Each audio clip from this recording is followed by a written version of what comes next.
Asamblea Nacional, como ustedes saben, no logró ni aprobar, ni negar, ni archivar la reforma tributaria enviada por el Gobierno Nacional con el carácter de urgente económico y entrará por el Ministerio de la Ley.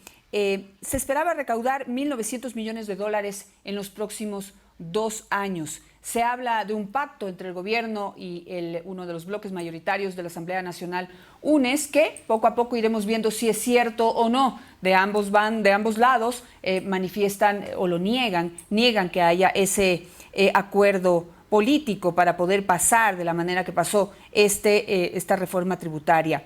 Ahora, la principal crítica que ha tenido este documento y por qué era vital que la Asamblea Nacional entre a analizarlo, a reformarlo, a mejorarlo, era que iba a ser un golpe directo al bolsillo de la clase media ecuatoriana. Pero, tal como están las cosas, hacia allá es hacia donde va la principal recaudación de tributos a través de esta nueva reforma. Vamos a analizar cómo queda esta reforma con Alberto Acosta Burneo, a quien saludamos en la ciudad de Guayaquil. Alberto, buenos días y bienvenido.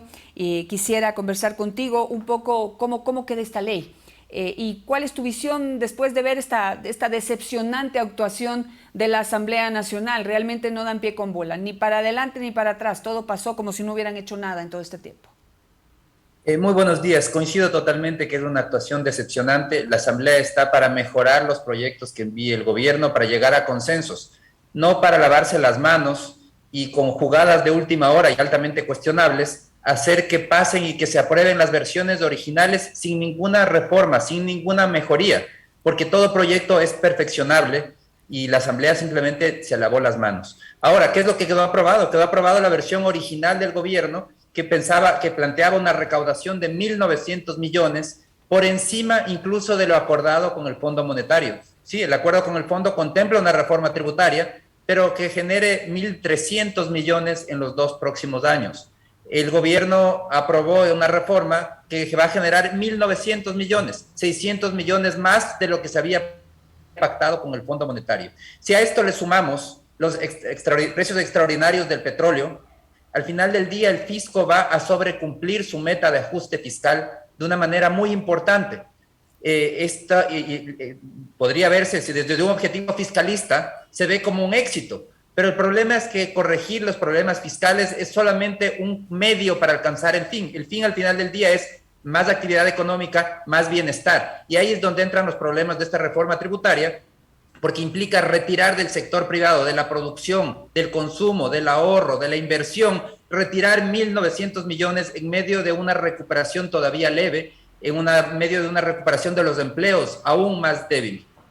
Ahora, adelantándome un poquito a las posibles alternativas que tenga esto, porque yo creo que, no sé, si es que este pacto político es real, estaremos hablando de otro tipo de soluciones. Pero yo pienso que hasta el mismo gobierno se sorprendió de este resultado que al final lleva al registro oficial, al proyecto original. Digamos que no hubo pacto y que en este momento el gobierno también tiene en sus manos la necesidad de hacer determinadas reformas a su propio proyecto, ya entendiendo todas las reacciones y los análisis que se han dado.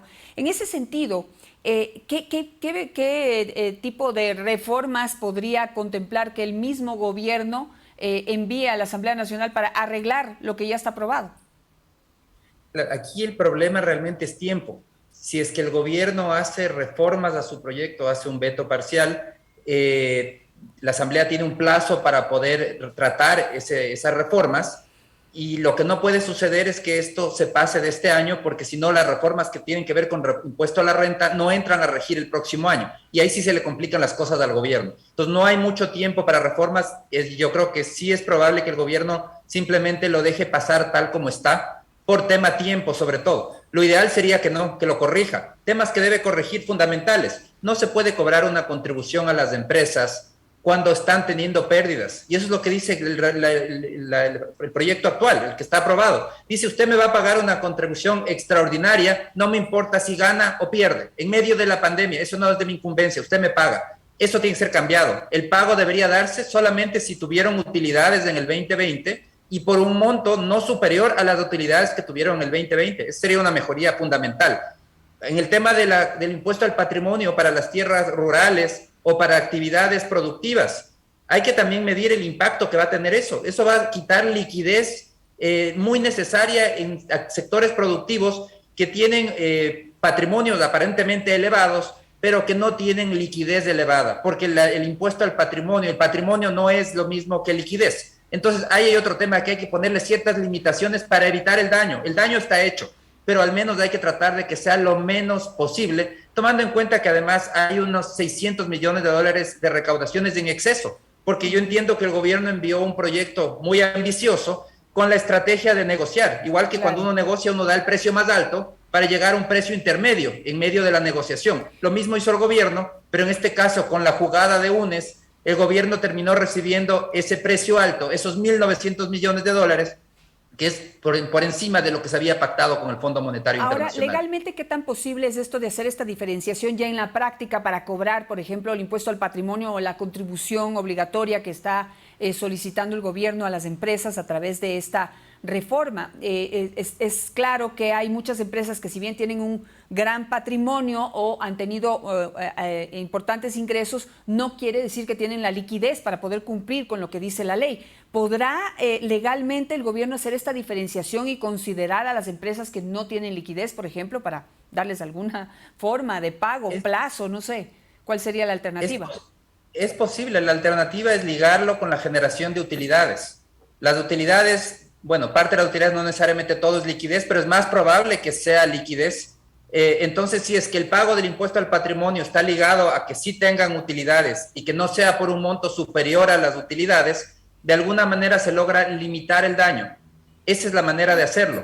Yo creo que eso es parte de lo que tiene que hacer el gobierno. Y por otro lado, otro tema que podría aprovechar el gobierno, y creo que es una gran oportunidad, es que ya que la reforma tributaria está sobredimensionada, se va a sacar más dinero del que se tenía planificado, ya que los precios del petróleo están por encima de lo planificado, también va a haber ingresos extraordinarios por el petróleo. Entonces, esta es la oportunidad de cumplir una promesa de campaña, como es la eliminación del impuesto a la salida de divisas. Con los ingresos extraordinarios que se están generando por reforma tributaria y por petróleo, hay campo fiscal para eliminar el ISD en este momento, y de esa manera abaratar la vida de todos los ciudadanos, porque todo lo que compramos de una u otra manera ha pagado ISD, y también liberar el flujo de capitales. Entonces ahí sí estaríamos hablando que al final del día hay otra fuerza positiva para impulsar el crecimiento económico a través del ingreso de capitales y a través del abaratamiento de los bienes que consumen los ciudadanos. Lo destaco como una gran oportunidad que tiene en este momento el gobierno para cumplir con una promesa de campaña, que fue precisamente eliminar poco a poco el ISD, pero hasta el momento no ha planteado ni el primer momento para poder ir reduciendo ese impuesto que le genera importantes ingresos, pero que al mismo tiempo frena el desarrollo económico de las empresas. Quisiera ir al punto central de la crítica, que ha sido que el golpe que se le va a dar a la clase media a través del impuesto a la renta. ¿Cómo queda el impuesto a la renta ya con este proyecto tal y como se presentó por parte del gobierno? Bueno, vemos que va a ser un golpe importante, porque el pago que van a hacer ahora las personas por impuesto a la renta es un pago significativo. Estamos hablando que la contribución permanente en impuesto a la renta de las personas va a ser de alrededor de 460 millones de dólares adicionales por año. Esto se va a empezar a pagar, esta recaudación total, las personas van a sentirla a partir de 2023. El gobierno cree que el próximo año, que es un primer año de implementación de esta reforma, se recaudarán 100 millones adicionales, pero en adelante 460 millones de dólares adicionales por año en impuesto a la renta personas. Esa es una recaudación muy importante. Mientras que el incremento en el impuesto a la renta a las empresas va a ser de 250 millones de dólares adicionales por año a partir del 2023. Entonces vemos que si hay una afectación permanente, esta reforma se divide en impuestos temporales y en impuestos permanentes, y por el lado de los impuestos permanentes, el impuesto a la renta a las personas es el más fuerte, 460 millones de dólares por año adicionales, debido a esta reforma tributaria. Eso definitivamente va a tener un impacto en la capacidad de consumo, en la capacidad de ahorro de esas personas.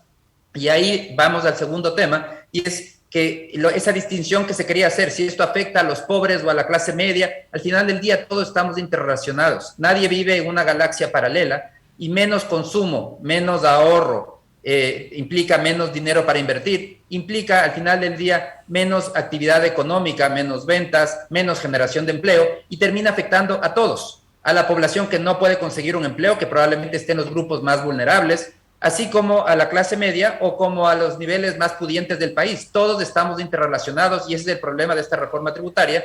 Al retirar 1.900 millones de dólares está quitando liquidez a la actividad económica, tiene un efecto recesivo en el crecimiento económico y en la generación de empleo. Quisiera que me recuerde qué pasó con el RICE y el impuesto del 2% a las ventas de los microempresarios, otra promesa de campaña que no sé si a través de esta reforma se eliminaba o de una decisión anterior del gobierno, pero no sé si me puede recordar cómo está eso. Esta reforma tributaria, y eso yo considero entre los temas positivos, elimina ese impuesto del 2% fijo sobre las ventas para los microempresarios. Aunque no tengan renta, se les cobraba el 2% de las ventas. Eso se elimina y se sustituye por un nuevo régimen simplificado. Yo considero que eso es positivo. Hay otras cosas positivas que se incluyen también, que vale la pena mencionar. Uno de esos es ciertas reformas en el sector petrolero. Se abre la participación al sector privado para poder invertir en campos petroleros, para poder ampliar la producción petrolera con capitales privados, porque el Estado no tiene los recursos. En el sistema financiero también hay reformas no muy profundas, pero sí importantes, que reducen ciertas restricciones a la inversión en el sector bancario.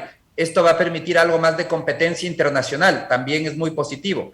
En telecomunicaciones se permite el pago de contribuciones por obras y se elimina el ICE en telecomunicaciones. Todo esto también es positivo porque en el mundo actual tenemos que ir hacia más conectividad y más velocidad. Ese es el futuro. Entonces, sí hay algunos temas interesantes más allá del tema tributario, que es lo que más se ha discutido, pero hay otros temas adicionales que sí son interesantes en esta ley. Ahora, el impuesto para regularizar el patrimonio en el exterior, también otro punto polémico, fue bastante cuestionado durante las discusiones en la Asamblea Nacional y bueno, finalmente no pasó nada con eso, pero ¿cómo queda? Para poder reingresar este dinero tendrían que pagar entre el 3.5 y el 5.5% del valor que declaren en el exterior, eso entiendo. ¿Cómo lo ve usted? ¿Es positivo? ¿Qué se debería hacer con eso? Mire, este tema es un intento de sincerar patrimonios, que todos estos intentos son positivos, se han hecho en varios países del mundo, eso no le veo problema. Más bien el problema es que el riesgo, ¿quién se va a acoger a sincerar sus patrimonios cuando existe el riesgo de que esa información eventualmente se haga pública y que el día de mañana esté empapelado un periódico diciendo, miren, esta persona tenía patrimonios no regulares y se acogió a sincerar patrimonios? Y después sea un motivo de escarnio popular. Entonces yo creo que al final del día, frente a ese riesgo, porque lamentablemente hay que decirlo, en el Ecuador tenemos una falta de institucionalidad, los políticos usan la información tributaria con fines políticos, sacan información que ellos quieren a su antojo para perseguir a quien quieren perseguir. El SRI al final del día funciona como una herramienta de persecución política y eso ha sido la realidad, sobre todo bajo regímenes autoritarios como fue el Correato. Nada nos dice que eso no vaya a suceder nuevamente a futuro. Entonces yo creo que al final del día personas con alta exposición mediática y que podrían acogerse a este tipo de medidas de regularización de patrimonios, probablemente no lo hagan por el alto riesgo de que esta información termine siendo pública y de esa manera termine causándolos daño. De esa manera yo creo que probablemente este régimen de sinceramiento no tenga todo el impacto esperado. Pero ahora, ¿cuánto se podría lograr, digamos, que se ingrese en dinero para el Estado? ¿Cuánto de estos 1.900 millones de dólares que se va a recaudar pertenecen a esta regularización? La cifra exacta en este momento no lo tengo, es un monto relativamente pequeño el que ha considerado el gobierno. No está dentro de los 1.900, no está desglosado dentro de los 1.900 de la información que ha presentado el Ministerio de Finanzas. Y yo creo que es justamente por la dificultad de estimar un resultado. Por eso creo que no se consideró dentro de los 1.900. Esto lo que se logre realmente es un extra, un adicional a lo que se podría recaudar, pero no tienen como una expectativa fija, porque realmente es muy difícil poder predecir cuánto se va a recaudar, porque todo depende de que las personas sí quieran acogerse al programa. Así es. Por último, son más impuestos para los que ya pagamos impuestos y no se planteó tampoco una reducción importante del Estado, del gasto público. ¿Usted considera que hay otras alternativas que debieron haberse tomado en cuenta antes que darle un golpe al bolsillo de los ecuatorianos, de las empresas y de la clase media? Definitivamente esta reforma tributaria responde a la pregunta equivocada. La pregunta que se hicieron es cómo busco más ingresos para cerrar la brecha fiscal, y esa es la pregunta equivocada. La pregunta correcta es cómo uso eficientemente los ingresos fiscales que tiene el país. Y eso implica necesariamente ir a trabajar en el gasto. La solución a la crisis fiscal, que es muy importante solucionar la crisis fiscal, pero debió haber venido por el gasto. Priorizar el gasto público en lo importante: salud, educación, seguridad. Segundo, calidad en el gasto público. Y tercero, transparencia, menos corrupción. Esos son los temas que había que trabajar. No se trata, el tema aquí no es gastar más, sino gastar mejor. Si sabemos priorizar, vamos a darnos cuenta que podemos lograr unos mejores servicios públicos, una educación pública de calidad, una salud pública de calidad, seguridad pública de calidad.